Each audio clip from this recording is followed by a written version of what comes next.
Greetings, adventurers. This is DM Kurt, and now we are ready for part 3 of making custom monsters in Dungeons and Dragons, specifically 5th edition. But these techniques should work in pretty much all of your other editions too, if you're running maybe a more old school campaign. But here we go. So for 5th edition, they have a 20-step method for how to make your own new exciting monsters. If you want to whip out your DMG, go through 20-step process. I'm sure it works, but oh, that is brutal. We can do it easy, quick, simple. So we're going to combine some of what we've talked about earlier. We're going to use both reskinning and renaming of monsters and modifying of existing monsters. I'm going to use all three of those processes together in one.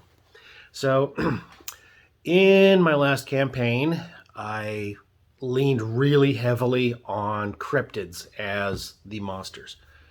Now I could find Chupacabra in the Kobold Press books, but I couldn't find anything for the Jersey Devil. All I had for reference was Chasing American Monsters by Jason Offutt, which, totally not a D&D book, but it gave me something to work with for Legends. So I looked at some of the descriptions for the Jersey Devil, and we have this fellow right here. Kind of looks like a cross between a demon and a dragon. Has the head of a horse, and it has hooves, and it has wings, and it has various abilities. So what can we do for that? Well, one option was to simply look in Monster Manual and grab a random demon and maybe change that up a very little. And it would have worked. But I decided, well, let's look a little further, look around. Now, what we want to do is we want to create a monster that has a challenge rating that's appropriate for the party. And I came across the Green Dragon. So as an adult Green Dragon has a challenge rating of 15, the young Green Dragon has a challenge rating of 8, which is about what I was looking for.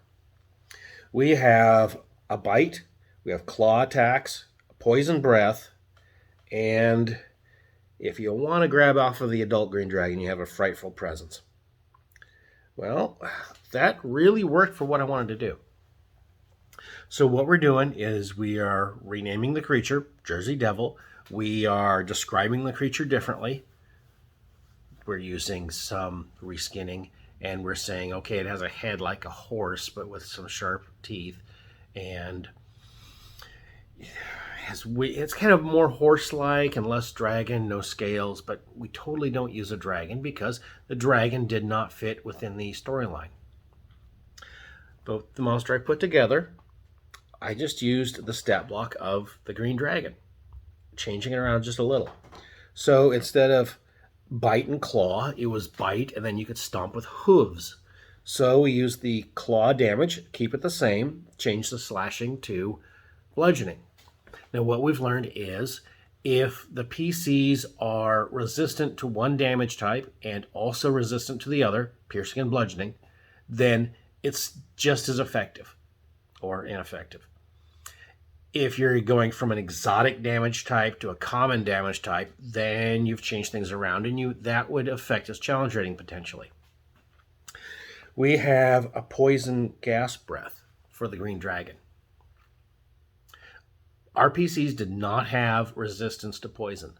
So if you pull out the breath weapon and you replace it with, say, a terrifying scream that causes psychic damage, if it's the same amount of damage and a different damage type, psychic, which hardly anybody ever has resistance to, and in our party, no one had resistance to poison, so we had the same amount of damage and the same damage mitigation, i.e. none, so it was pretty much the same thing.